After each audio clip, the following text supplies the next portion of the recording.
Tapi yang nombor 5 ni, yang ni boleh buat segera. Cuba hasilkan kita punya produk digital kita sendiri, e-book kita sendiri, keluarkan buku kita sendiri. Sebab coach rasa kita semua di sini ni bukan penulis buku, kan? Coach bukan penulis buku, cikgu KB bukan penulis buku, doktor bukan penulis buku. Saya rasalah, saya punya pandangan, kita semua ni bukannya penulis buku. Tidak dilahirkan kita ni sebagai seorang penulis. Maka kita perlukan AI tersebut untuk melaksanakan impian kita yang telah lama tertunggak ini. Apa juga niche yang kita sedang lakukan sekarang ni, maka keluarkanlah digital buku kita sendiri, e-book kita sendiri, sekalipun 10 muka surat dulu, sekalipun 20 muka surat dulu, dan bercita-citalah untuk buat siri demi siri.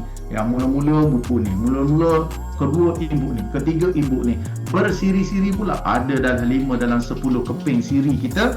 Maka tuan-tuan dan puan-puan, insya-Allah orang kata kita telah melengkapkan journey kita dalam bisnes, kan? Tak kira lah bisnes ke kerjaya ke, kita mula mengabadikan knowledge kita kepada sebuah buku.